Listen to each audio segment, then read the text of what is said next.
morning, sunshine. Good morning and welcome to Today in LA. I'm Mike Amos, hoping that all of you out there are doing well this morning and as we scan the world on Facebook. Is that right, Steve? We're going across the world as we speak. For you folks in China this morning, good morning to you. Of course, it's not, I don't know exactly what time. I'd say it's probably dark there, heading into a good night's sleep. And you folks in Los Angeles, California, you're not even awake yet in most cases. And then you folks in Sebring, Florida, we heard from Sebring, Florida this morning, and they're wide awake at 8 o'clock. So we're heading all over the world right here on Today in LA. If you folks having a hard time putting that together, that means Lower Alabama, Troy, Alabama, and we're proud of it on Troy Cable, Channel 2, across the world on Facebook. And I hope everybody's doing well. Hot is the word to it. And guy asked me why I was had such heavy attire this morning. A friend of mine died this weekend, and I hope to get by to see him and his family. And of course, hey, every now and then, got to clean up and try to look good for the public. They've got orientation going on at Troy University, where students from all over the country that are enrolled at Troy University will be coming in for a couple of days of orientation. Their parents, many of them will be there with them, and those parents have their orientation. I always like to go by there because they always have ham and biscuits, sausage and biscuits, bacon and biscuits, sweet rolls, hot chocolate, hot coffee, and fresh cold orange juice. That's one of the reasons why I go by there. Good morning. You're on Today in LA. How you doing? Hey, morning. Wait a minute. Are you abusing a child? No. I heard a child cry. We might send the authorities over there to see you, my friend. That's Millie crawling, and then she's just real loud when she's. I hope she's happy. Bless her heart. She had a tough upbringing. I'll tell you that. Bless her heart. A tough upbringing. We can't help her. Our baby had colic issues when she was little. Yeah, bless her heart. She's cute as she can be. Both of them, and I love them so much. My son, Mike Amos, is on the line from Birmingham, Alabama. Mike, we heard from Quebec this morning, Canada. Do you know where that is? Canada?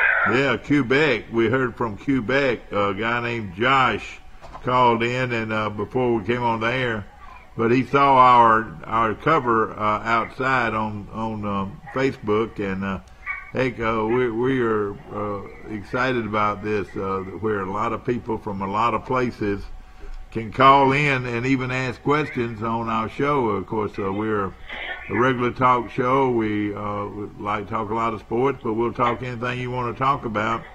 Mike, I had a great opportunity this weekend to speak to the Alabama Baptist Children's Home reunion.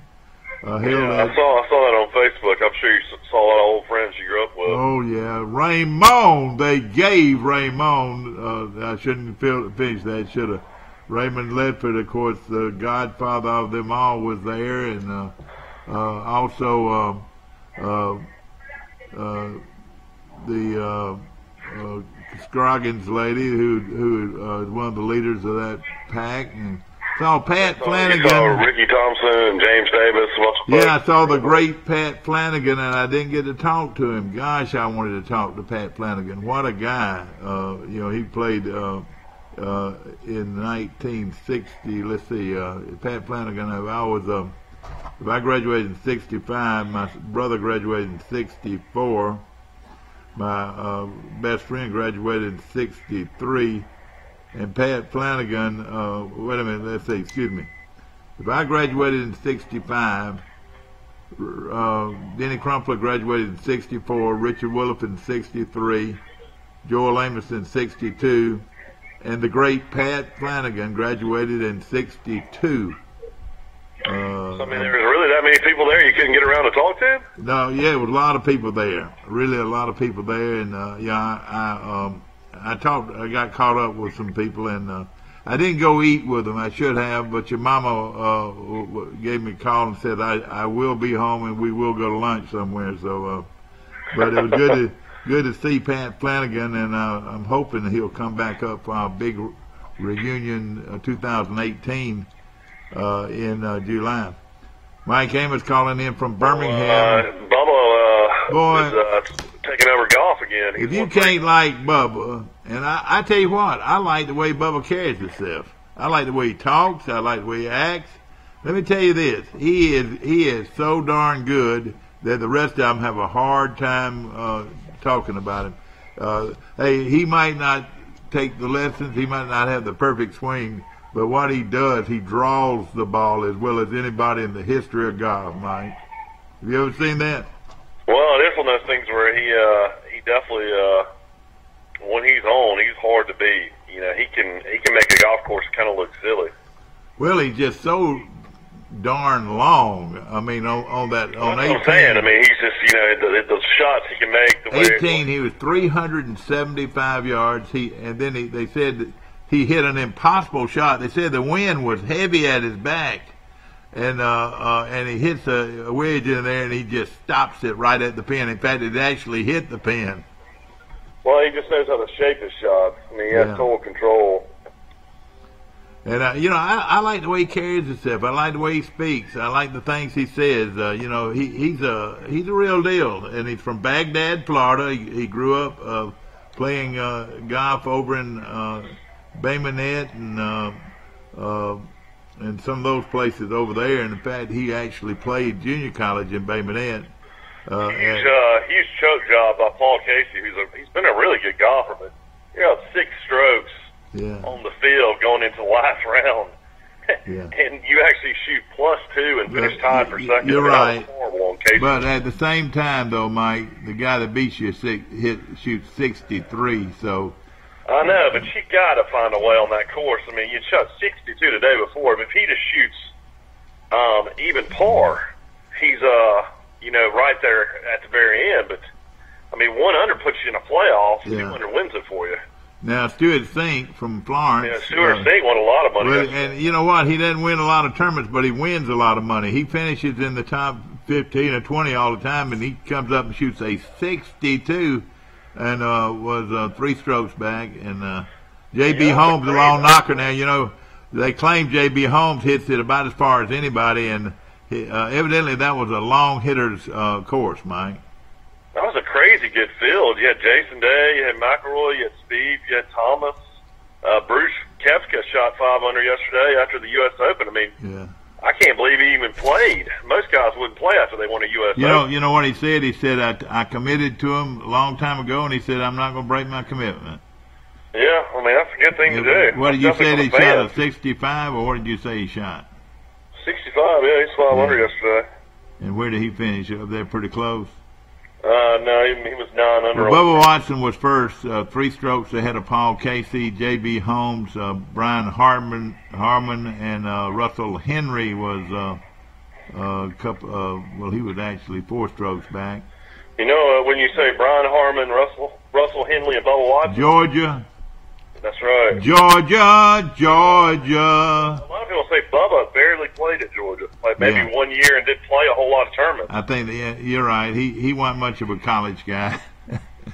And of course, as I said, he went to junior college in Bay Minette. And, of course, that's where a lot of people know him. But he's famous for the trio of Heathcliff Slocum, Boo Weekley, and Bubba Watson. They all played on the same high school golf team. Down in high school team or junior college team? I want to say high school team. But now one of them was a lot younger. One of them was a 9th grader or something like that. I think Bubba was younger than the rest of them, I think. Yeah. And but boy, he is some golfer, and I like to watch him play. I'm just gonna have to say that even over Mickelson, I'll take Bubba Watson. Mickelson probably my second favorite player, but I'll take Bubba Watson. Give me Bubba, and I'll go play the world. Well, if he ends up winning a major this year, he'll be Player of the Year probably. Now, at one time, he wasn't very wasn't very popular, Mike. Why? I don't know. I think he just, rubs some people the wrong way. And Not as much among the fans, but the players. yeah, he's a big family guy, too, He's really focused on, that's what he mentioned yesterday after he won. He has an RV, and him and his wife and 2 kids travel by RV to all the tournaments now, and he said that's been really good for his family. You know who started that, don't you? I don't know. Our buddy from Georgia started that, Davis Love. Davis Love started going around on each first one that I know that bought a big motorhome, and they go together and they stay in sort of a little village wherever they go. And yeah, he said there's several golfers that do it. Yeah. Yeah, and their families get to know each other, and I'm sure they like that. I'm sure they do. Yeah, of course, this show is brought to you by Troy Nissan. Do the mobile home thing. I want to mention Troy Nissan on the bypass, and of course my good friend Dwayne Webb and all his staff there. They do a great job. I tell you something about Troy Nissan. You walk in, you see all those guys there. Most of them been there 5, 10, 15, 20, 25, 30 years working for the same dealership. That'll tell you a little bit about the quality, not only the character of the establishment, but also how they're loyal to their people and their salespeople, and always known for not only their great new and used cars and trucks, but those used cars and trucks. You go through their line, and every one of them stand out at you, and it's a very good place to buy an automobile. Mike Amos is joining us from Birmingham, Alabama. What'd you do this weekend? It was hot, wasn't it? Yeah, we kind of just laid low. We had dinner at my mother-in-law's on Friday, and then yesterday, went to church and, hung out with my twin sister Camille and went to lunch. And then after that, I kind of just, did stuff around the house. Didn't do a whole lot. Got the girls outside and a little bit, but it was just brutal. Mosquitoes are so bad this time of year, too. Yeah, and you got to be careful with that, too. You got to be real careful with that. Yeah, we laying low. We were at the beach last weekend, so we weren't doing too much this weekend. Okay. Today it's supposed to be 94 up here. I can't imagine how hot it's going to be down there. Boy, it's going to be hot. No question about it. A lot of camps still going on. They got a big baseball brutal camp. Summer, it looks like, for heat. Big baseball camp going on in Troy, and as I mentioned, we've got want to welcome all of you here that are here with your kids as they get ready for Troy University. Mike, how about another kid from Central Phoenix City? They already had one kid last year, the best wide receiver in the state, went to Clemson, and now they got the best safety is now signed with Clemson. Oh boy, they got an end there, then, don't they? I don't know what's going on with Jamie Bowden. I tell you what. Just watch this. And believe you me, commits to Clemson. Huh? His name's Ray Ford. Yeah, watch this and believe you me. Hey, Debo will be coaching on that staff for us all over with. Yeah, they got to promise him something, because I guarantee he has a lot to do with where these kids go. And he's a great guy. He is a great guy. Also, cornerback out of Saraland, Cordell flips from Auburn to LSU, so that's kind of strange situation as well. I'll tell you right now, he just sees the writing on the wall and he wants to play. So he said, "I can beat those folks out at LSU." Yeah, maybe so. Of course, Troy is excited, and I've got Street and Smith out, Mike. I've got Street and Smith, and I've got I didn't buy half of them because they don't cover some of the things I want covered. But this is Lindy's and Street and Smith are out at their newspaper stands. And Mike, who do you think Street and Smith had as the number one team in the country? We're gonna compare these top 10 teams. They had Clemson.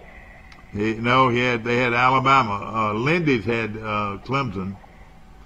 Yeah, Alabama, it's back and forth between Alabama and Clemson. Lindy's had Alabama second, Ohio State third, Georgia fourth, Wisconsin fifth, Oklahoma sixth, Miami seventh, Washington eighth, Auburn ninth, and Michigan State 10.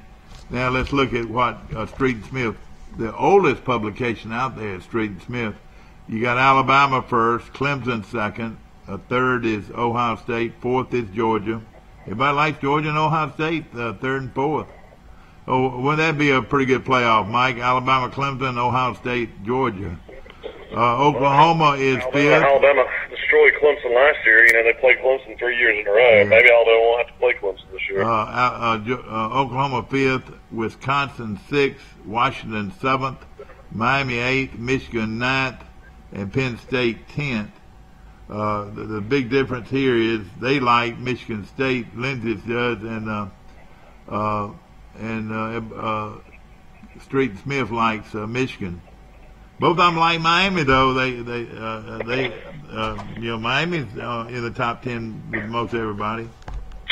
Yeah, I mean, Miami's quarterback play, I guess, will come down to, last year Highsmith had a good year, but a lot of people said if they would have kept the guy that went pro early, they might have had a chance to win it all. Yeah, I know. I know. Why did they let him go? Well, it wasn't. He went by choice to the NFL. What was his name? I can't remember his name. Kafka or something. Yeah, I can't remember. Right. But you got it. That was right. He went in the 4th, 5th round, I think. Interesting local baseball news. I thought this was strange, but not to say Spanish Fort's not a great school. A great football school and been really good in baseball, but J.D. Pruitt was the head baseball coach at Enterprise High School. And let me tell you this. He leaves Enterprise High School to Spanish Fort. Hey, why does Enterprise let that happen? Enterprise is up and coming in baseball too, and Pruitt's a fine coach. He won 30 games in Enterprise, and 7A school going down to a 6A school. That's a really kind of weird move. Yeah. Yeah. I know Spanish Fort's won a lot of state championships in baseball too, though. So. Oh yeah, no question about it, and great place to live down there too. Yeah, no question. I was looking at, of course. Also, if you're a Mississippi State baseball fan, what more? Never won a national championship, and you got basically 2 chances to beat Oregon State, and Oregon State just whips them in 2 straight games, and now Oregon State and Arkansas will play for the national championship in the national championship series, best 2 out of 3 starting tonight. I didn't see all that. You mean Mississippi State should have beat them? No. Oregon State just dominated. They dominated. So they beat them 12-2 and 5-2. Isn't that surprising that great program is at Oregon State up in the hills of Oregon? Corvallis. Yeah, I've been there before. Actually, it's a beautiful place. Yeah. Out in the middle of nowhere there. Mike, I was looking at Field and Smith. Street and Smith. I was looking at them, and they like Troy to win their division and to play Arkansas State in the championship. Wouldn't that be great if Troy could get the home berth and play Arkansas State? In their conference championship game this year? Yeah. Yeah, and they're in different divisions. Arkansas State and Troy. Troy was up by 2 touchdowns with about 7 minutes left, and somehow Arkansas State came back and took the lead. And of course, Troy won that game in the last seconds. How do you look at Troy's season if they would have lost that game? Yeah, you talking about heartbreaking loss, but thank goodness they did win. And they've got, now if this means anything, it's going to be a huge quarterback battle at Troy, but if this means anything, at quarterback, Caleb Barker, 6'1", 210, out of a little town in North Alabama. What's the name of that little town, Mike? The Price is Right, man. The Priceville, from downtown Priceville. And Mike, you said something the other day, and I like Caleb Barker because he's just a gunslinger type. Reminds me of Johnny Manziel. He has a lot of ability, can run, one of the fastest men on the team. But a good friend of yours, who to me is one of the best coaches to ever coach here at Troy. What was his comment about Caleb Barker? Rick Rhodes. The best quarterback they've seen in high school since Tyler was. And that's Rick Rhodes speaking, and of course, he coached Troy. Rick's son Bobby Rhodes. Yeah. We're coaching at DAR, a little 4A school up in the mountains. Exactly. Well, there are not many schools out there that have won 20 23 ball games the last 10 years. Last 2 years. Wouldn't you think? Well, you got Alabama and Clemson and Ohio State. There's not many. You're right. Yeah. And a lot of people think Damian Harris is going to have a banner year for Alabama. What do you think there? I don't think he'll get the carries. I think he'll split carries with Najee Harris, and then you got Josh Jacobs. And everybody says the phenom that should be playing more this year, and everybody says he looks phenomenal in practice. That Michael Robinson, the kid out of Hillcrest, Tuscaloosa, they think is going to be phenomenal. Oh, really? Isn't that something? They're loaded. They're loaded. Is that right? Without a doubt, this is the best running backs ever. They're comparing these guys with Ingram and Trent Richardson and Lacey. Those kind of running backs. That's what they're comparing them to. Well, tell everybody what's happening at Dallas, Mike. Does it surprise you at all? Cowboys? What? Are you talking about the Cowboys? Yeah, don't they have a Troy guy going up against an Alabama guy? Well, George Hunn's undrafted free agent, so he's got a chance to compete for that third running back spot against Bo Scarborough. But there's a couple other guys as well that are in the mix. But I would think that Chun is better than Scarborough, wouldn't you think? I don't know, man. Healthy Bo Scarborough in that national championship game before he broke his leg against Clemson looked like the best running back in the country. Now, he never got back to that last year. He had a really bad year last year. Well, Chun had been hurt a lot, too. Chun's been hurt a lot, too. Yeah. Both guys have been hurt a lot, so I don't know. Have you ever heard anybody... I was really surprised Chun never came back after he had a brutal leg injury, which you don't hear about much, where he got, hit in the shin and had, 30 or 40 stitches. Yeah. And missed several games, but, I was really disappointed Chun didn't play in the bowl game. That kind of came out of nowhere. It was just one of those things. You know what? He might have told him. He might have told him that he didn't want to play in the bowl game because and risk it. Yeah, risk injury. I don't know, but risk injury that would have kept him out. One of those things where if you ever go back and look at that bowl game, I talked to Coach Brown about it. By the time DeAndre Douglas got hurt on the opening kickoff, Troy was with about 8 starters in that game and still won 50-30. Yeah. That's incredible. He had dominated. How much talent Troy had. I'm going to tell you right now, everybody talks about, and don't get me wrong, ladies and gentlemen, I love our head football coach, and I think he's a great coach, and I think he's going to probably move up in the ranks. But let me tell you this. You give me Matt Moore, and you give me our defensive coordinator, and I'm ready to play anybody. Well, you got to realize they're all there because of Neil Brown, though. He put together that staff. I know it, but both of those guys are outstanding coaches to go with Neil Brown. There's no doubt. I think Matt Moore's the type guy that could be a head coach in college one day. I really think he could. And then, Big Coney's already been a head coach at Wyoming, and I don't know if he wants to, be a head coach again or not. But if Troy goes at least 8-4 next year, he's going to get a big time job. I would say this: that Matt Moore, as the offensive line coach, of course, he's the offensive coordinator. But the real offensive coordinator is the head football coach. But as an offensive line coach and as a defensive coordinator, I'll take Matt Moore and Big Coney against anybody. I'm telling you, anybody. They're very good coaches. Big Coney is a guy that's been in so many big time programs as defensive coordinator. How Troy has him in the Sun Belt really is hard to believe. Well, I think thank goodness he has a family home in Gulf Shores or Orange Beach or something. Yeah. So I'm sure they enjoy being close to that. Well, here's the breakdown of Troy. This is Lindy's talking. Wait a minute, no, it's just Street and Smith. The two divisions are split up in 5 teams. In the East, you got Troy predicted to be number 1, then Appalachian State, then Georgia State, then Georgia Southern, then Coastal Carolina. Boy, that's pretty tough. Surprised you how well Georgia State's programs turned around so quickly? Oh yeah. Well, one of the things is when they bought the stadium there, Old Atlanta Stadium.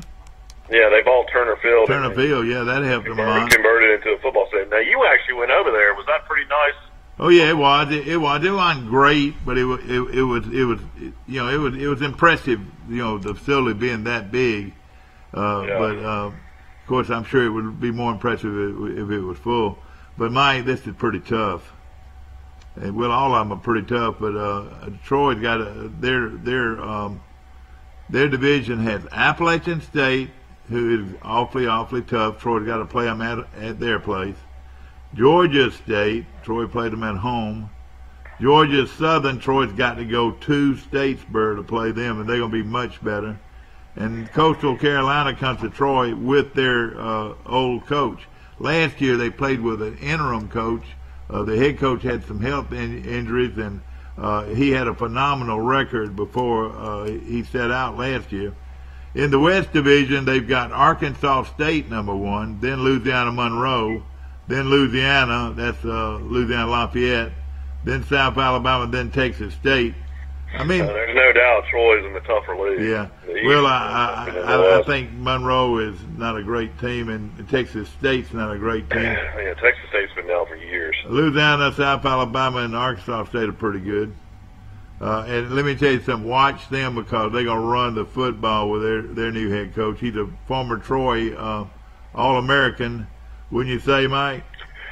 Yeah, they're pretty much Troy University South. They got head coach graduated from Troy, offense coordinator graduated from Troy, defense coordinator graduated from Troy, and probably a couple other coaches that had Troy ties. That's right. And but it's Arkansas State's going to be good again. So, but wouldn't it be great? And of course, this year Troy will play or will have the opportunity to play for the championship. So there's an outside chance they could play somebody twice this year. Yeah, it is.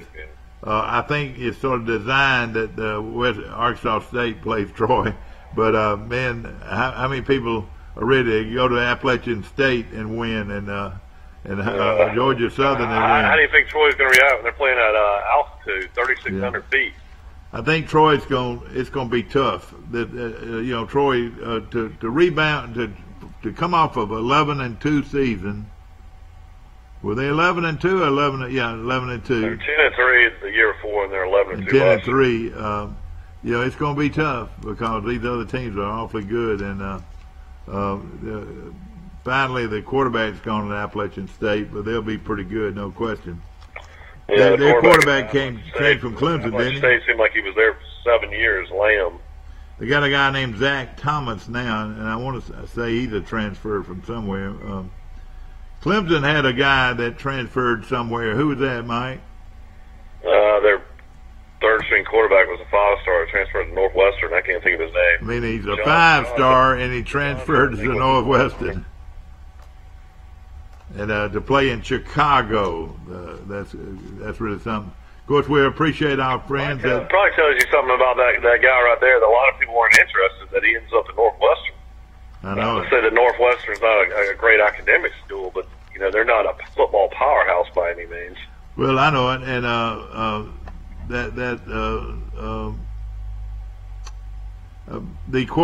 noticed Georgia Southern's got a quarterback, one of these quick kids called Shea Wirtz, and he's supposed to be the real deal, Mike. He ran for 700 yards last year in 200 attempts and threw for 1,000.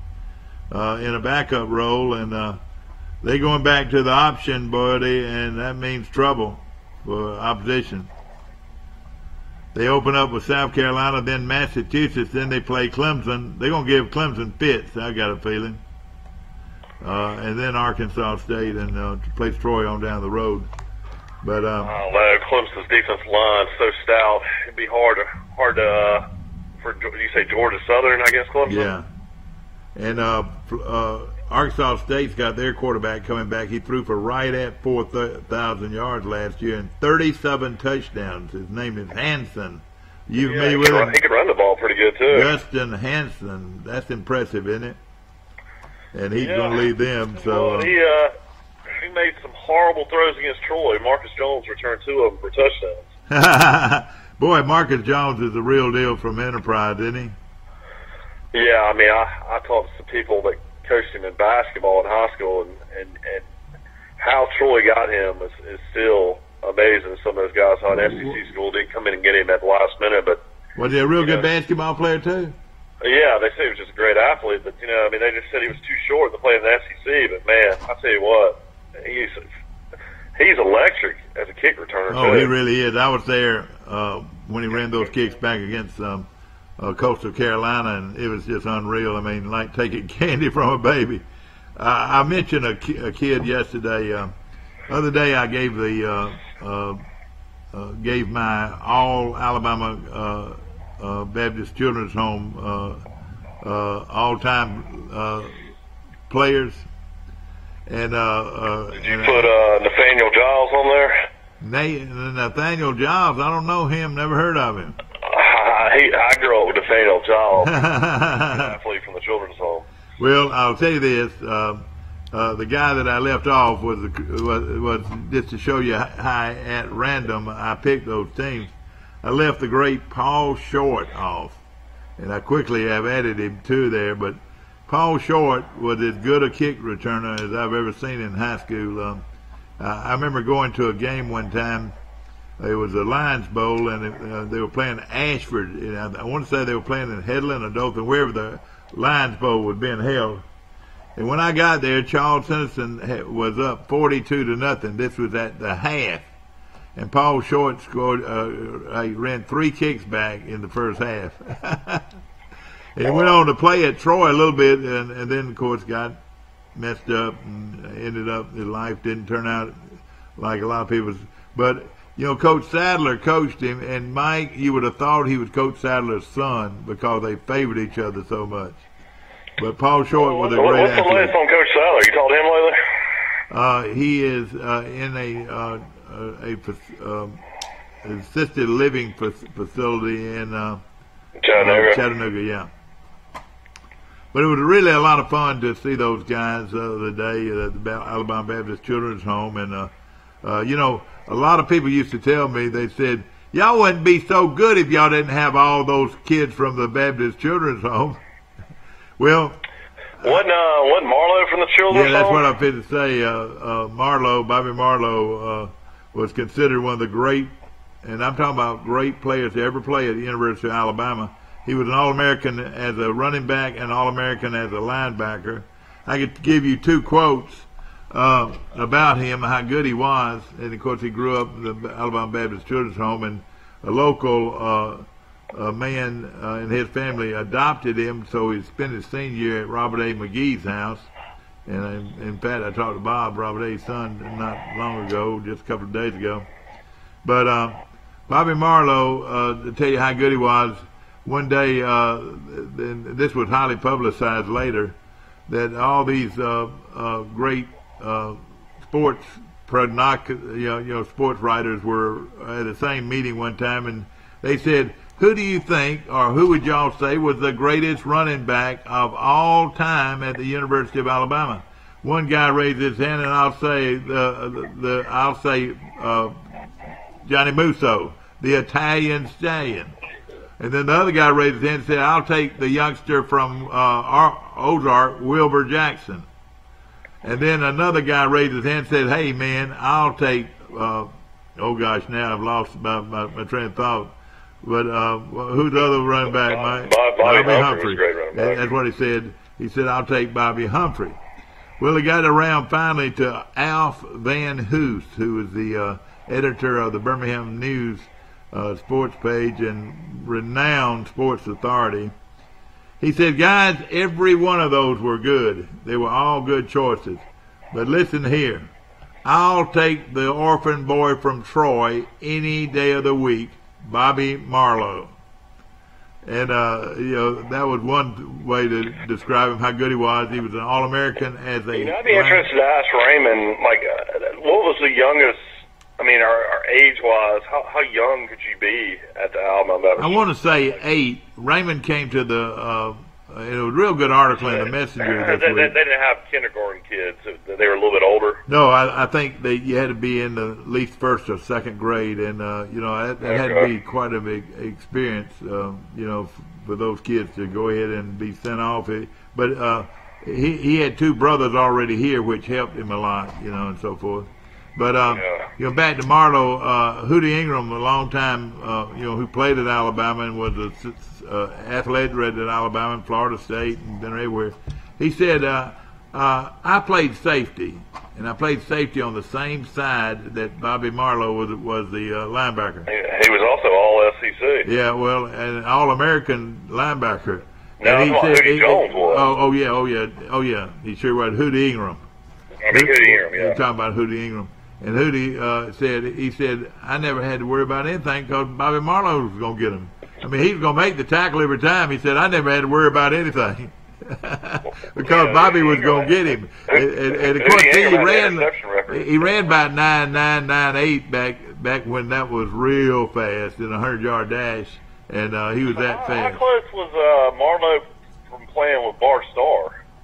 How far apart was that? Probably 2 years, most. In fact, Bart Starr, I want to say, was younger than Marlowe. Yeah, he was younger than Marlowe. All right, I'll tell you another little story about Bart Starr.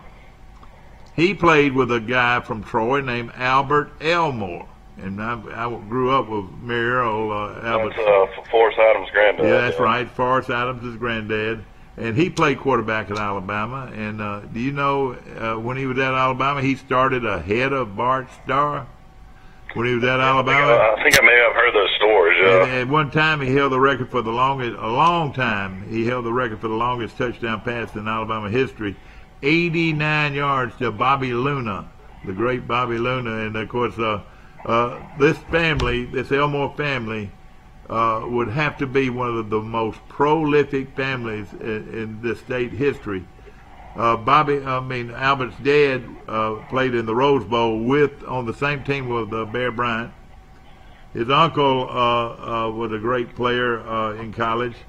Doug Elmore, his cousin, was the starting quarterback for Ole Miss during the heydays of Johnny Vaught. You had Albert Elmore Jr., grew up in Andalusia, then went to Ozark, and then went to Alabama and starred in football and baseball. And then Frank Elmore from Gordo, part of that Elmore family. Larry Blakeney, mama was an Elmore, part of that Elmore family. So Frank Elmore and Forrest Adams are related? I would think so, yeah. I would think so. I don't think I realized that. Well, and Frank Elmore was a good friend of mine. Of course, he played in the heydays of Billy Atkins. But and see, that's how they got all those kids from Gordo. And you know where they came from, though, Mike? The actual place where they came from. They came from Millport or Reform? Reform.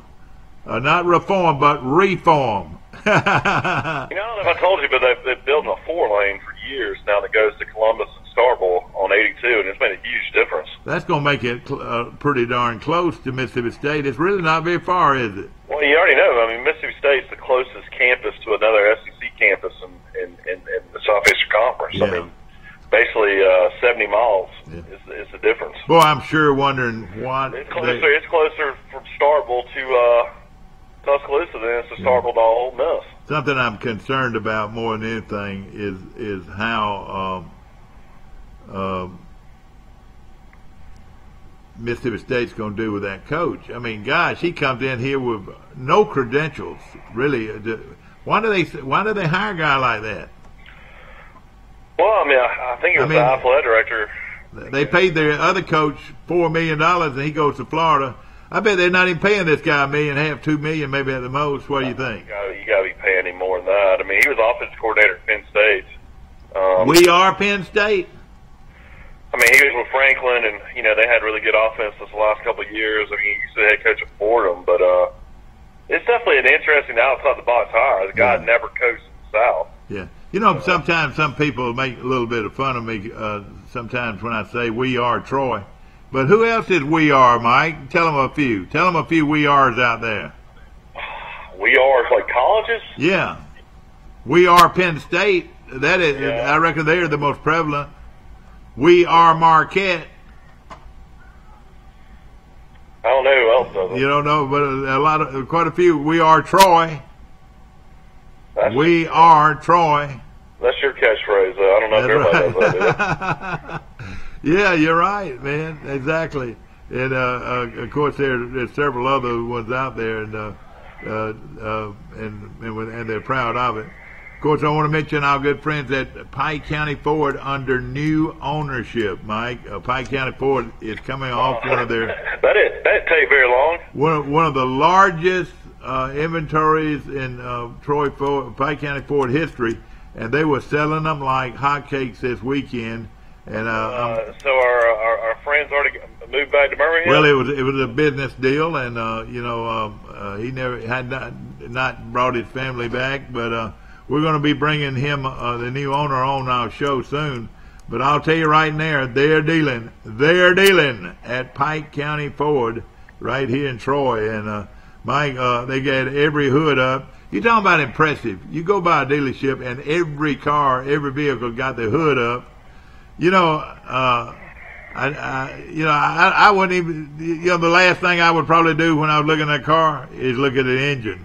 Well, the real car guys, the real gearheads. Oh yeah. That first thing they want to do is look at the engine, but hey, I wouldn't know what to say about it if I did.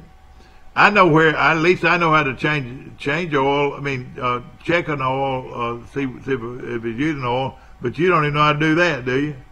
Yeah, I know how to do that. You know where the oil spigot is? Yeah, are you kidding me? I put oil in my car all the time. Yeah. Do you know how to drive a straight stick? I mean, I did it for a living. Well, do a lot of your friends know how to drive a straight stick? I mean, I would say the majority of my I reckon they do. Some of them grew up in the country. I don't know. Do you know how to drive a straight stick? I don't know. Blake Crow could. I think John Reeves and Neil and Richard probably could. Well, I had a 5-speed for years and loved it. Loved driving it too. They were in those small trucks. I had a Toyota and a Nissan truck, small truck. Over the years, but a lot of people today, and you don't even see them much. You very rarely ever see a straight stick on a car lot. And even on these trucks, Hoss Daddy, my buddy at Sanders, they're getting where a lot of their trucks are automatic transmission. Well, I imagine you find a lot more drivers when they're automatic. By the way, if it doesn't say Sanders Truck Lines, believe you me, you don't want it right now. If you sign up what happened to with them, you'll get $1,000. I don't know, but he'll be back through here. With Cleveland and Boston to me. He owes me something. Oh, does he? You mean Hoss Daddy does? Yeah. I told him that I thought Cleveland would win that series against Boston, which they did. Yeah. Well, of course, I didn't even watch Cleveland got destroyed by Golden State in the championship, so it didn't really matter. I tell you, it's just a shame. I didn't even hardly watch any of that either. I watched very little, and you know what I did watch a little bit of this weekend because I want to learn more about it is soccer. This is big time. The World Cup's the biggest soccer in the world, and it's fun to watch it. But gosh, you can get bored, man. Oh man. Yeah, they're tremendous athletes. The way they can run and they can run, and they are good athletes. But it's boring to me too. I can't get into it. And those headers, like you said, you butt heads with one of those headers, liable to knock you crazy. I mean, I could watch rugby any day of the week before I could watch soccer. Yeah. Want to mention A1 Services today. If your air conditioner is not working, call 670-4220. It's not working. I feel awfully sorry for it. Well, you know what? There are people's air conditions that are not working, and you need to call. You got to go buy you a really good ceiling fan or some box fans all around your house, because I can't imagine. Yeah. Well, you know what I'd do if mine went out. You know that, don't you? You can go check into the hotel. And then, I'm having my pool repaired, and it's supposed to be done sometime today, and I'm excited about that, so I can jump in my pool at least. But yesterday was about out to the Troy Rec Center out there at Sports Place. That's right, and I do go out there some, but it's awfully nice to have a good pool in your backyard. What is their schedule during the summer as far as events at that sportsplex? I mean, I feel like every time I go by there's something going on. Well, this weekend they've had unreal baseball tournament. 2 Troy teams have already advanced to the state tournament. They played 4 different teams from Enterprise, Mike, and I think they split with them. for the right to go to the state tournament. But it was best 2 out of 3. Does Troy bid on hosting? How's that always? Yeah, they bid on it. These games are in Troy. They do bid on it, and like Greenville got a state tournament bid. That was a Troy team. Look, Mike, they lost. Enterprise hit 5 home runs on Friday night in the this was the Ozone, I think, group, and that's 11 and 12-year-olds. And Enterprise beat Troy, but Troy came back and beat them the next game 14-3, and then won a close one for the championship. But that game was played at 10 o'clock in the morning. Don't you know it was hot? Oh yeah, I can imagine. And of course, let me just say this: having to get those fields ready constantly too. That's a lot of work out there. And please, you people from Enterprise, don't get me wrong when I say this. You know, Troy's dominance over everybody over the years it had been, you know, that their programs were just a tad better than the rest of them, and they were going to the state tournaments and then winning World Series championships. I don't know if anybody's won more than Troy has, but because of that, Enterprise started getting better and better, and they started beating Troy, and now they're about even Steven, and now at the end it seems like it's whoever wins between Troy and Enterprise is going to go to the state or move on to the World Series.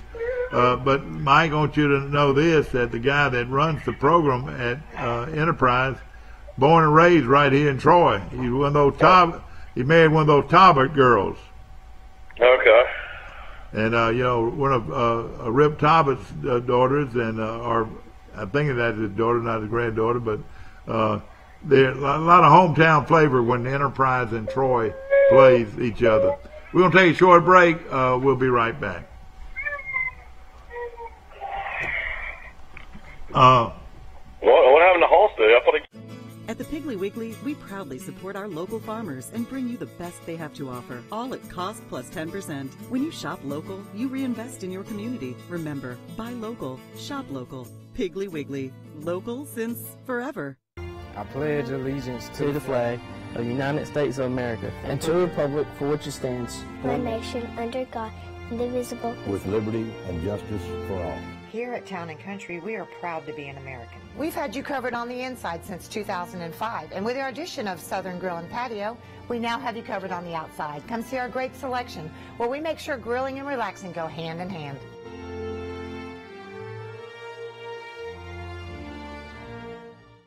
Welcome to Trojan Detail. Hey, I've been hunting. I got my truck filtered. Can you get it? We surely can. We do work for Bill Jackson Chevrolet and Troy Nissan. You do work for Bill Jackson Chevrolet? Yes, we do. Hey, I got a motorcycle. We do them as well. Tori Dunn from Dixie Trails. You get your truck washed here? I sure did. Billy Johnson. I know you're not bringing them cow trucks, okay? I do, and they're like me when I leave. Loretta, what are you doing? I'm here at Trojan Detail getting my car detailed. Bring your vehicle to Trojan Detail. We do it all. Our huge Ford summer sale is going on right now at Pike County Ford, where you get the best discounts of the summer, 0% on most models. And that's on the #1 truck lineup, 41 years running, the Ford F-Series. You can count on huge savings on the all-new 2018 F-150 with total savings of $12,000. Plus, we have the Pike Promise. We'll beat your best price or give you $5,000. Stop by and find out why Pike County is Ford country. Back to our show, brought to you by Pike County Ford on the bypass right here in Troy, and they're dealing, believe you me, on Ford cars and trucks. Of course, that F-150, I can just tell you right now, I have 248,000 miles on my pickup truck, and it's still running very good, and I love that truck. Ford trucks right now, some of them are as low as $12,000 off the sticker price. So some real good deals going on at Pike County Ford. Want to mention also the Withington Group. Remember, you're in good hands with Allstate. See Perry Green at the Withington Group right here in Troy. And of course, also want to mention Wise Office Supply, located on South Brundage Street, just across the street from where we're at right now. And we appreciate Wise Office Supply. And remember, there's no hidden charges when you deal with Wise Office Supply. For business supplies, office equipment, office furniture, school supplies, we appreciate the efforts of Wise Office Supply right here in Troy. Hook's Barbecue, if there's any better barbecue anywhere, I want to know. I tell you, their ribs are outstanding, and you folks here with your kids for orientation ought to take advantage of that great restaurant right here in Troy. In fact, there's restaurants going up everywhere, and I was by my buddy Alan Wood's place, and they're moving, and before long, Troy's going to have a premium place for special events. And I mean, one of the nicest old buildings. Wood Furniture is being completely renovated, and it is going to be a knockout. They were going to completely reconstruct the inside and remodel the inside, and they were about completed with that. And then they're going to build a courtyard outside that resembles courtyards you see in New Orleans, and it's going to be a wonderful place for special events like weddings and parties and anniversaries, and of course they'll have TVs everywhere, and they'll be able to adjust to a wedding, and they got a beautiful parlor for the bride, and they've got wonderful interiors that's going to be really nice. And then if you want a sporting event or just want a dance or a fraternity party or a office party or wherever, this is going to be a special events mecca right here in Troy at Old Wood Furniture Company, and we appreciate them. Premier Dodge, Chrysler, Jeep, and Ram on the bypass, and boy, they've got a tremendous inventory of Dodge, Chrysler, Jeeps, and Ram trucks. Those Ram trucks are simply beautiful. I want to mention also, while we're talking about it, I want to mention Bird Drugs on the square in downtown Troy. And you folks coming to Troy want a good milkshake or an ice cream sundae, I promise you won't find a better place than Bird Drugs on the corner in downtown Troy. You can get a hot breakfast there also in the morning, every morning starting at 7 o'clock. And then their sandwiches are delicious. And I had a chicken salad sandwich on toast with lettuce and tomato, and had 3 strips of bacon on it. And man, was that a good sandwich from right here at Bird Drugs. I want to mention Neil Brown, the head football coach at Troy, and they're predicted to win the West. Let's take a look at these stadiums. Troy Stadium now holds 30,402. Appalachian State in Boone, North Carolina, their stadium now holds 30,000. Georgia State in Atlanta now, they bought old Turner Field, which is a beautiful baseball facility, but they've turned it into a football field now. They hold 24,333, but they can renovate it very easily to hold a lot more. So it's a very nice facility. Also, Georgia Southern out of Statesboro, of course, they're always good. Their stadium holds 25,000. Coastal Carolina is Brooks Stadium, a brand new stadium there. And Coastal Carolina holds 21,000. Good morning. You're on Today in L.A. How you doing? Hey, morning. Mike Amos calling in from Birmingham this morning. Coastal Carolina holds 21,000, but Mike, I think it's got a chance to be as big as they want it to be because everything's growing over there. I promise you. Arkansas State. Near Myrtle Beach. Yeah. Arkansas State's stadium holds 30,382. So far, Troy's stadium holds more than anybody's, but I don't think that's going to hold up. Louisiana Monroe in Monroe, Louisiana, their stadium holds 27,612. Over at Louisiana, the Ragin' Cajuns, they call themselves Louisiana Ragin' Cajuns instead of Louisiana Lafayette, which I don't blame them. I would have changed my name too. And their stadium, listen to this, Mike, Cajun Field holds 41,000 there. Well, I'll never forget, Gene Stallings took an Alabama team to play in Lafayette. Got beat, didn't he? No, they beat them, didn't they? No, they beat them, but I remember that really happened. I remember that. I was trying to think of the guy that was It's coaching. amazing. I was thinking, how cool it was. Of course, Arkansas's playing for the national championship in baseball against Oregon State starting at night. But, about 5 or 6 years ago, maybe it was a little bit longer, but Arkansas opened the season in baseball in Troy. Played 3 games. I remember that. Yeah. I wonder how in the world Coach Pierce got them to come down there to start the season and play 3 games. Usually who you know, and if they're in the area, they could have been over. They're definitely not in the area. Yeah. Well, let me just say this: South Alabama might be the leader of them all. Well, close, not a little bit under Louisiana, but they hold 40,000. Lad people. Well, they've already agreed to build a stadium on campus, so that's going to be. That will really help their program. That will really help their program if they do. Texas State, and this is located. This is one of the biggest colleges now in the Sun Belt. Is Texas State, and their stadium holds 30,000. And so that, and then our thumb over here, Notre Dame's holds 80,795. And West Point, Army West Point holds 38,000. Who? Appalachian State hold about 30. Yeah, but they play under Troy. As far as let's see, App State. Here we go, right here. App State holds 30,000, right at the same that Troy holds. But yeah, that's one thing with the stadium expansion in Troy. Is kind of a unique situation. I think they're only going to add like 400 more seats, actually. So it's not basically for. Oh yeah, it's not for seating at all. You're right. For trying to increase the overall. And there'll be some people in there, 400 something seats, and a lot of them have already been sold. But I am happy as a lark where I am, and I've already bought my seats in the Stadium Club. That's where I want to be. I mean, Mike, in college football, how could you get a better seat than I've got? Yeah, it's hard to be. We're at University. I split 50-yard line. I'm 8 rows from the top. Against Alabama, of course.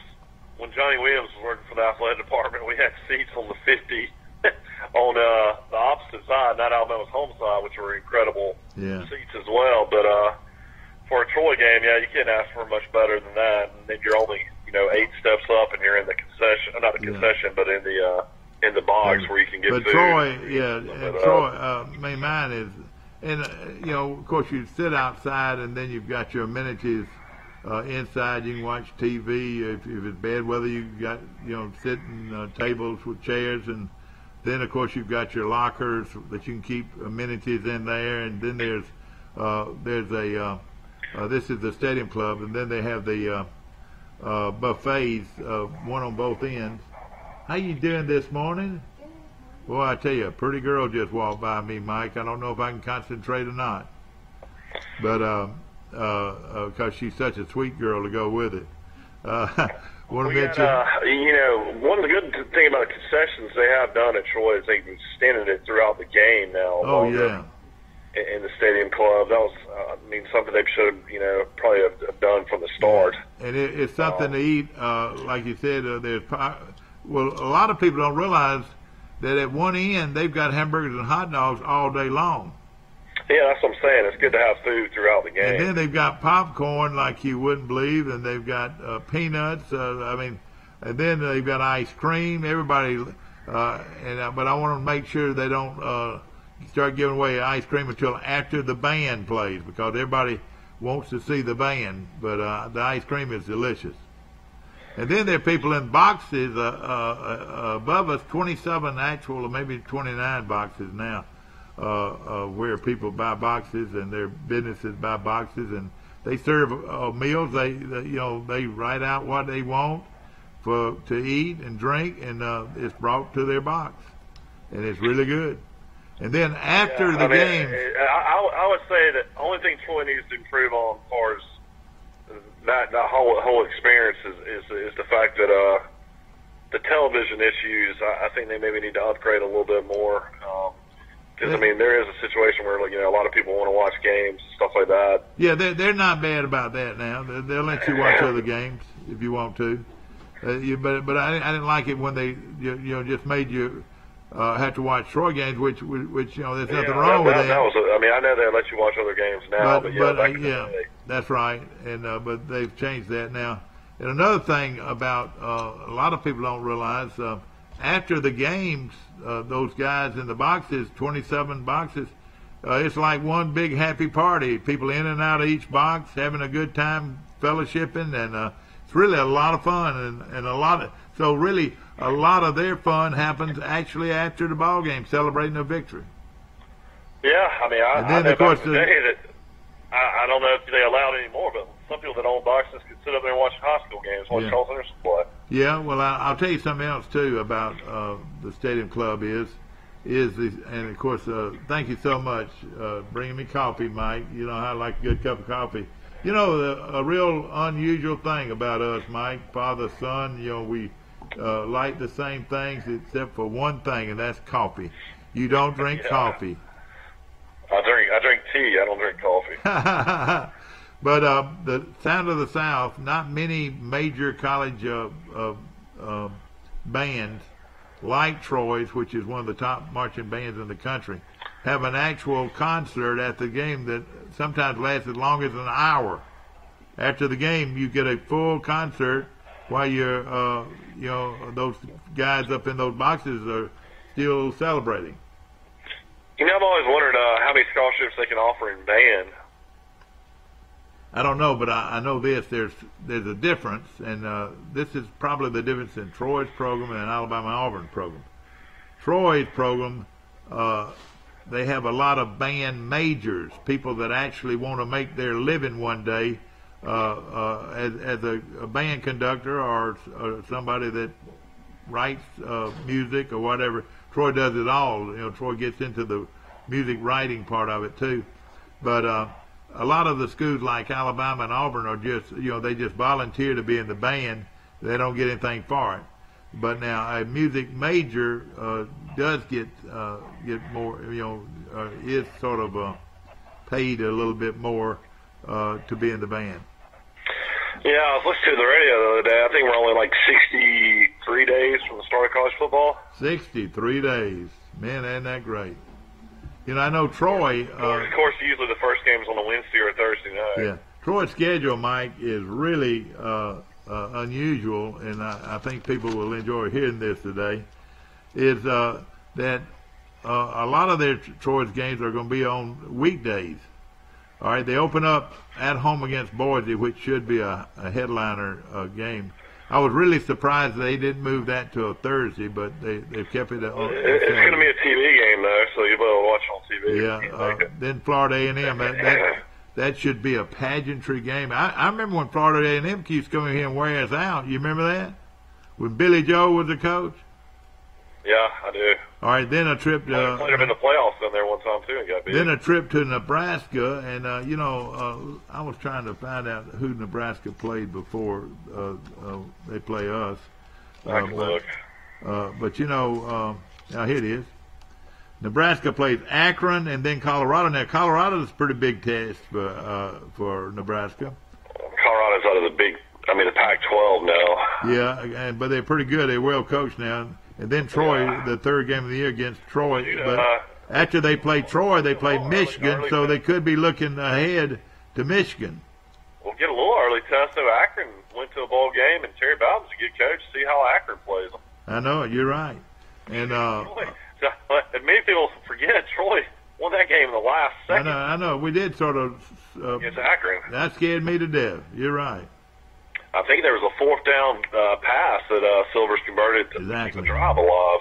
Gene's Flowers in Troy, and not only are they a flower shop and a gift shop, but they do parties, they do weddings, they do it all from Gene's Flowers right here in Troy. And, of course, Piggly Wiggly, your local Piggly Wiggly has some great deals going on right now. And, of course, their meat market, their produce market is as good as you're going to find. How about fresh hulled peas? Already hulled. And Mike, I ate at Red Schoolhouse yesterday. Oh man! I had fresh cut corn and so they have rice and gravy. Yeah, they did. And then they had peas, and it was just out. And then that fried chicken, everything was delicious. I'm not gonna lie, I mean, that's one of the real treats when you can go to Reds. It's unbelievable food.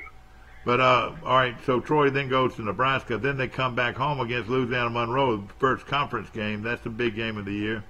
Yeah, that's going to be real interesting to see. Troy does pull the upset in Lincoln.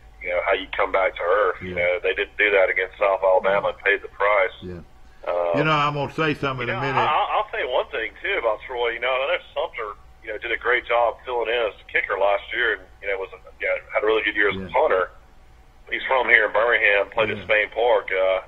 Will he be the Mike, I have watched him. The kicker and the punter again? Let me just say this. I've watched him over and over, and he's by far, unless they bring somebody else in there, he's by far their kicker. And he kicks it well. He kicks it well, Mike.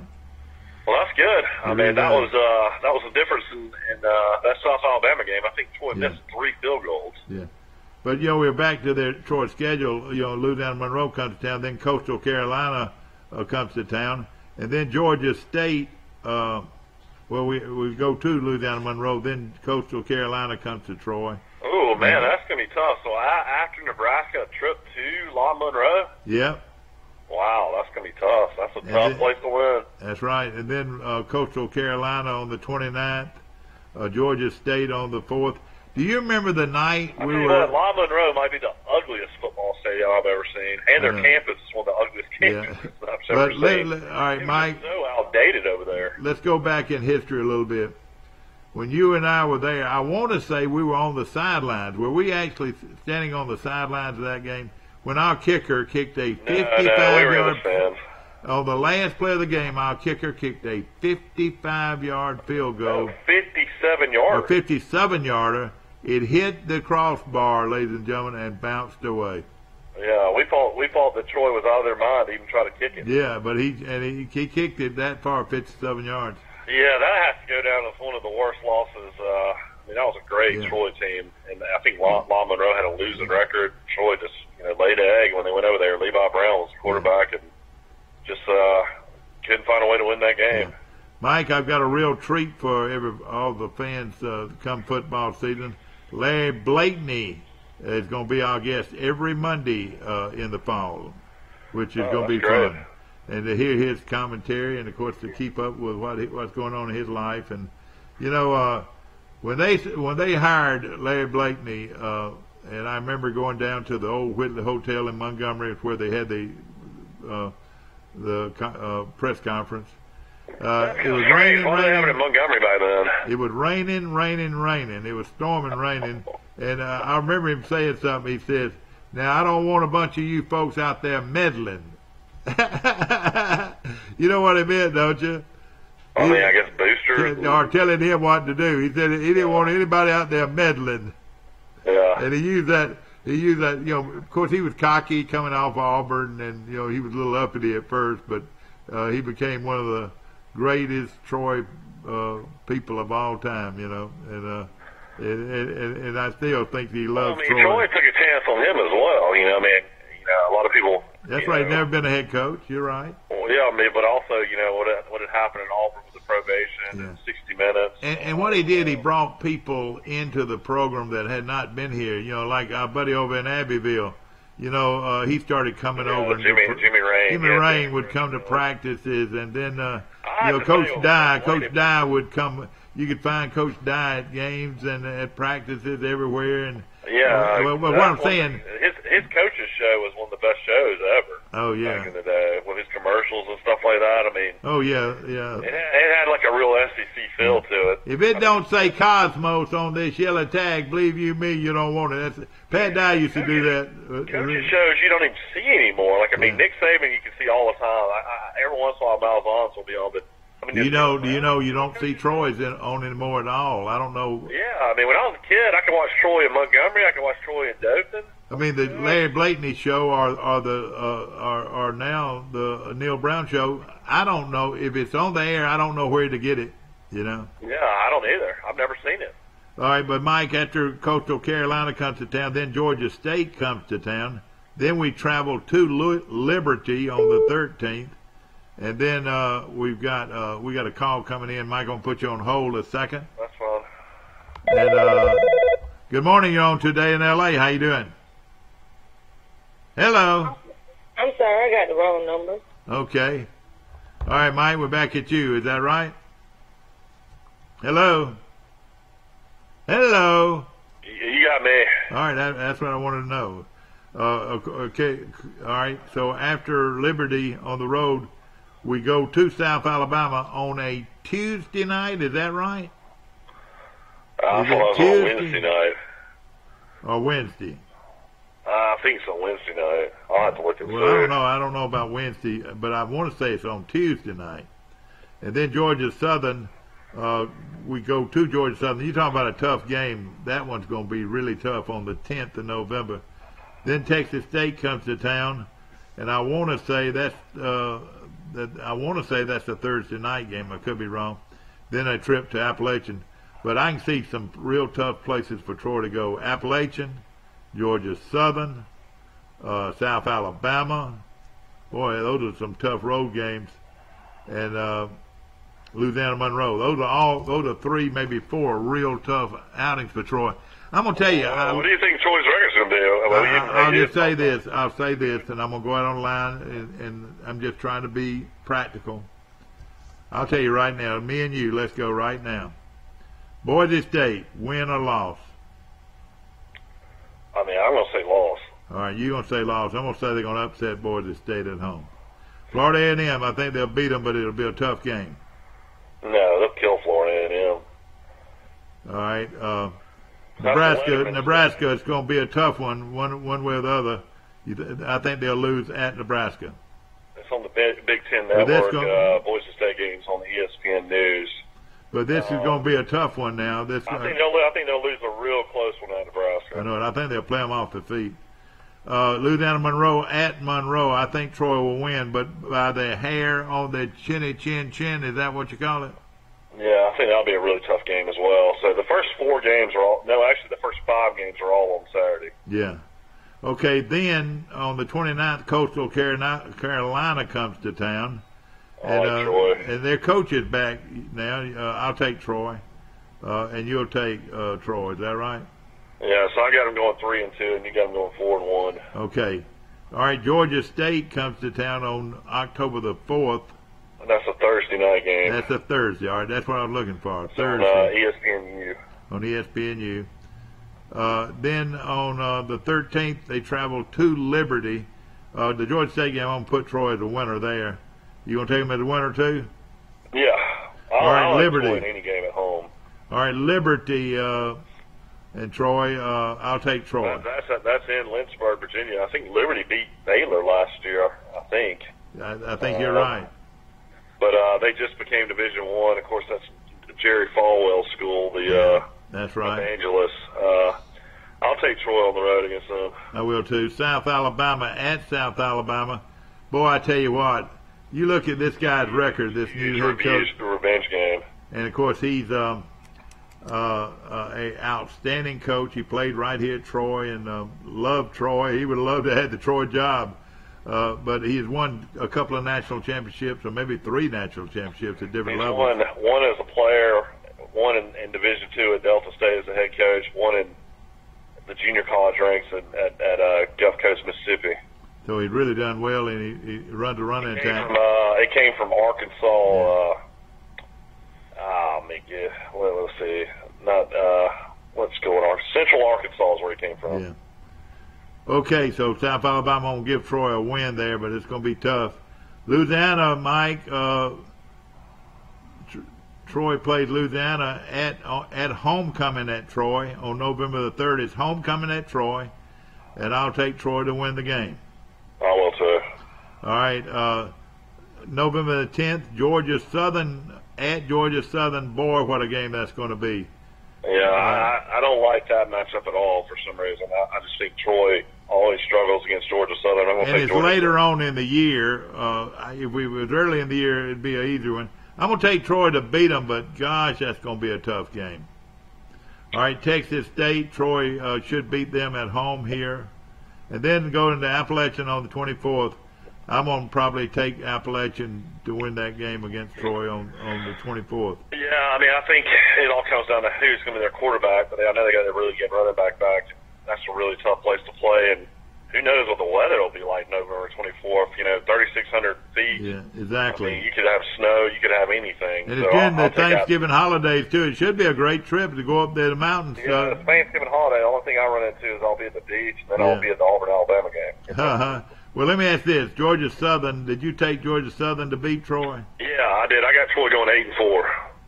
You got Troy going 8-4?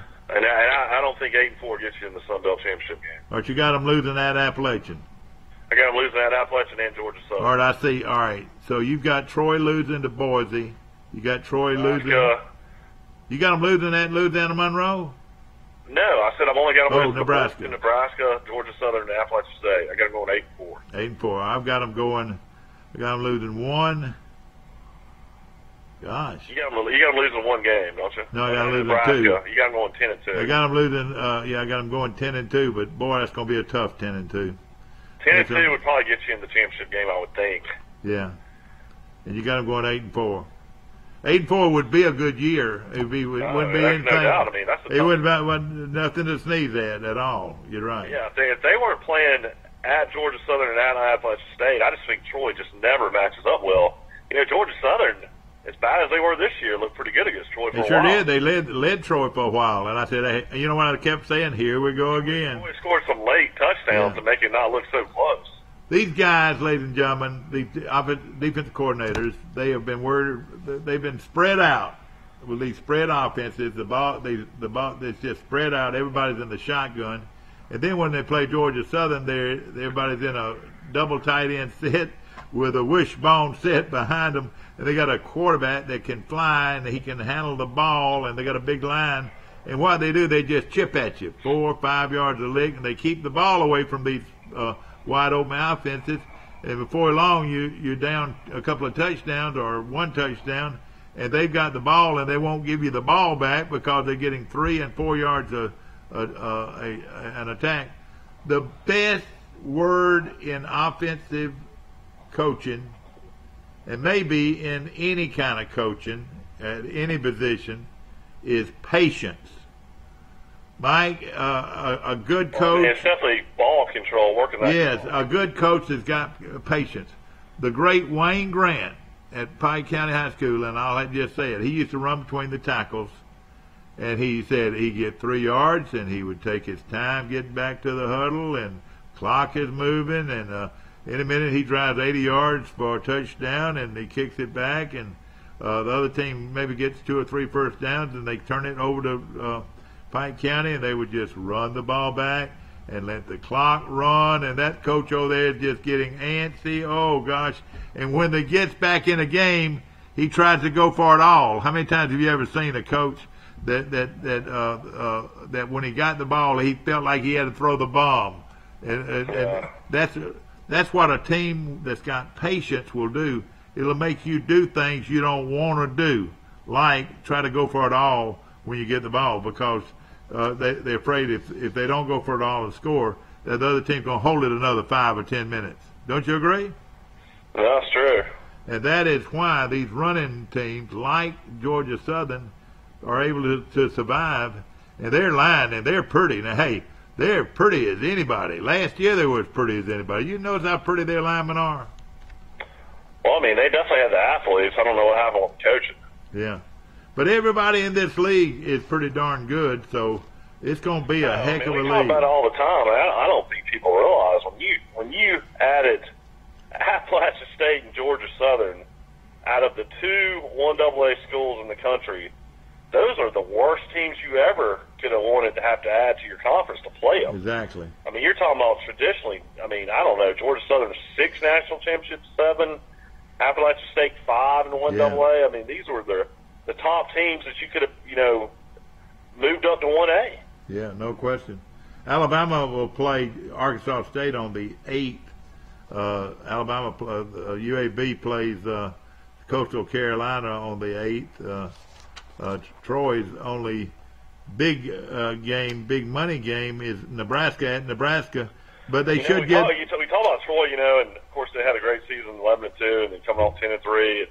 But Troy is staring at 1-2 very easily to start the season. With Boise, Florida A&M, and Nebraska. Oh yeah, and Boise. Let's see what they say about Boise, and that this is Smithson Street. Looking, what conference are they in, Mike? The Big 12, Pac-12, Big 10? No, they're in the Boise's in the Mountain West. Oh yeah, Mountain West. Mountain West. So Troy's only playing one Power 5 team. They're playing Nebraska. It's a Power 5 team. Boise's non-Power 5, but they're the top, probably non-Power 5 usually. All right, Boise's in 108. I buy these magazines so I can keep up, and of course I'm waiting for Phil Steele's magazine to come out. But let's see what everybody says about Boise. Oh shoot, I said 108. One thing I'm very happy to say, though, and see is no more Idaho and no more New Mexico State. Yeah, Boise State and San Diego State never made sense. Yeah, Boise State is picked to be number 1 in the Mountain Division. And San Diego State is picked in the other division, the West Division. But everybody talks about Boise this and Boise that. They do lose their quarterback, but they got another guy coming in. Well, they got Ripken. They lost the kid. They've got their quarterback coming came in from Kansas that played well against Troy. Yeah, their quarterback is more of a runner. Is Brett Ripken. Their running back is Alexander Matheson. And they're sort of a spread offense, and of course last year they had a pretty good record. They were phenomenal. And they also blew a 3-touchdown lead against Washington State, where Washington State came back and beat them in overtime. Yeah, they were 11-3 last year, and of course I thought Troy really played well enough to beat them last year. Defensively, Troy played phenomenal against. And they sure did. And offensively, how you can win a game with 137 yards of offense is impossible. Exactly. And defensively, that's the biggest thing for Troy this year is who's going to be your running back. Yeah.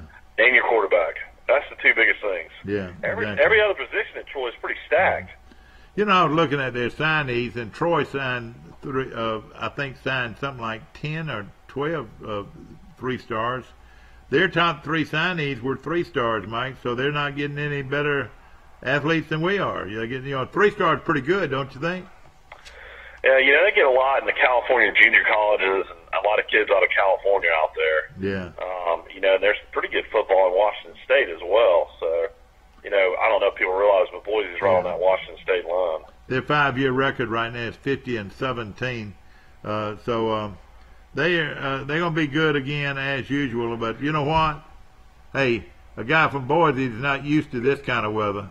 Hey. Well, we talked about that last they talk year, about it gets hot out there, but it's humid. It's desert heat. Troy, yeah, desert heat. Troy, when that game kicked off last year against Boise, was 96 degrees. Isn't that unreal? But though the humidity was not as bad.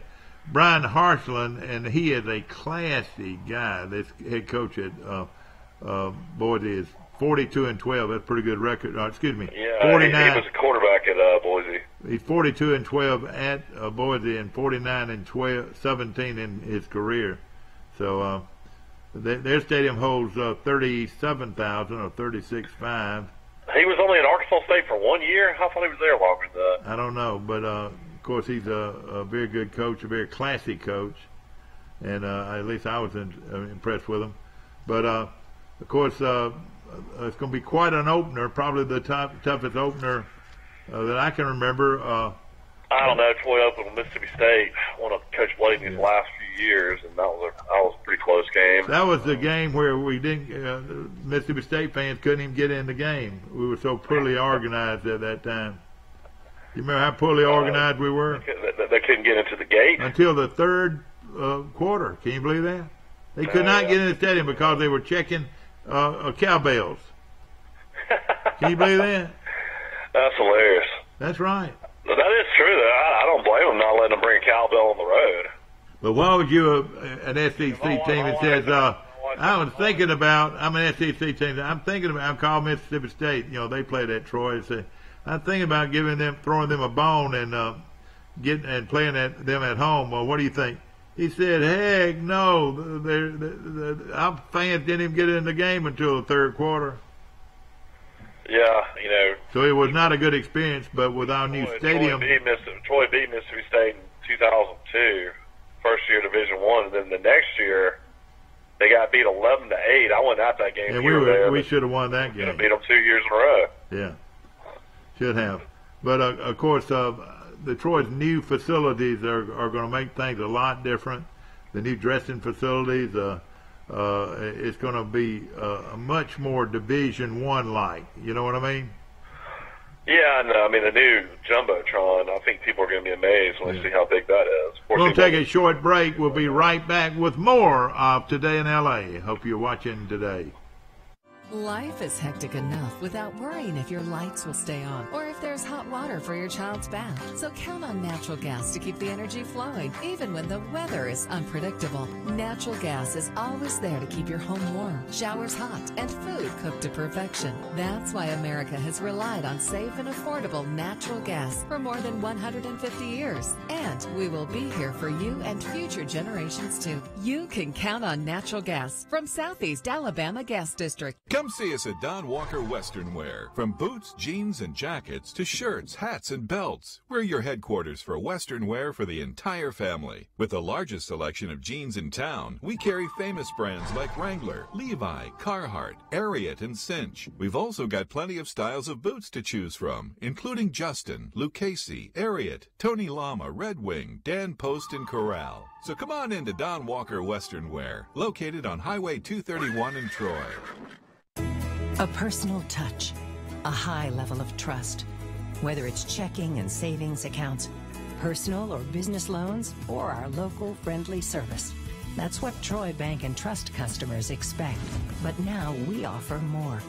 Free identity theft protection for our new and existing customers, protecting your family's time, money, and good name from identity theft. Because protecting your identity is now a big part of our identity. Did you know at Wiley Sanders Truck Line that we offer Blue Cross Blue Shield, we offer dental, we offer disability, we offer vision, we offer life insurance, cancer insurance. We also have a 401k where we match up to 4%, dollar per dollar up to 4%. We also have automatic trucks at Wiley Sanders Truck Line. If you go to a truck driving school, we'll reimburse you. And don't forget about the $1,000 sign-on bonus. Money! Wiley Sanders Truck Line, Troy, Alabama. Wiley Sanders Truck Line. We help you save for you.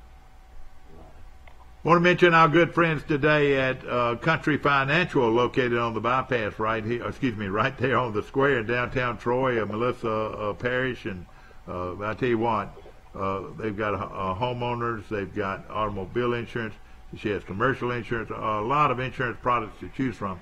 But let me just say this: if you're right now fixing to take a look at your automobile and your homeowners, give them an opportunity to make a bid on it, because they are very, very competitive. In fact, I've saved money doing business with them recently, and I recommend that you give them a shot at giving you a quote on your insurance today. And that's just the way it works with insurance. I mean, most of the insurance companies are the same, but some of them quotes are a lot better than others. So don't just take it for granted that the price of your homeowners and your automobile insurance is going to be the same, because it's not. It's going to be different.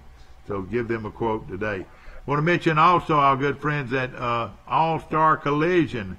Man, I like them a lot. Man, what a great job they do. They're located between the Ford place and the Dodge Chrysler Jeep place on the bypass right here in Troy. They make that car look like new again. Of course, Mike, is the picture on Street and Smith that I couldn't get over was the two quarterbacks at Alabama. Here it is, one guy that led them to the promised land, and now they fix to sit him on the bench. Well, I mean, I think Jalen Hurts will play. I just don't know how it all works. I think Tua will be the starter. We need to go ahead and mark this down, though. It's June 25th, and you got Troy going 10-2. I got him going 8-4. I don't know how many times during the season that'll change, because I guarantee you'll pick the upset against Nebraska, and then you'll pick them to beat Appalachian State. Yeah, I probably will. And well, I don't know. It's just I'm gonna watch practice, one thing, and I tell you what, you look at that Alabama schedule, and I don't know how anybody can't pick them to go undefeated. Alabama's schedule is a joke this year. Is it really? I was going to thumb over there to it right now if I can. No. I mean, we don't have time today, but I mean, I'm just talking about when you pick the schedule. I mean, pick those. We'll pick every school in the Southeastern Conference. Have you picked any good games for us to go watch? That does not conflict with Troy. There's not too many great games by any means. I mean, Auburn, Alabama's going to be the best game by far. Yeah. Of course, they play. All right, man. I'll get away. All right, good deal. Take care. Of course, we'll talk about Alabama's schedule tomorrow right here on this show. And, of course, Nick Saban going into his 12th year as a head football coach with 132 wins and 20 losses. That's at Alabama. And then his career record is 222 and 62. And, of course, the quarterback that they show as the starter is Tua Tagovailoa. If I'll get that down before long.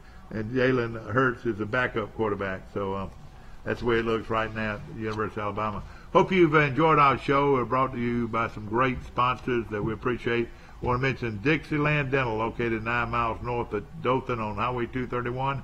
Dr. Michael Precise, Dr. John Strength, Dr. Damon Strength, and Dr. Robert Precise make up one of the largest dental clinics in Alabama. We appreciate them and all of our sponsors, First National Bank of Troy, also Troy Medical Center on the bypass, and then, of course, our good friends, ladies and gentlemen, that represent Dodge, Chrysler, Jeep, and Ram on the bypass in Troy. Hope you have a great day.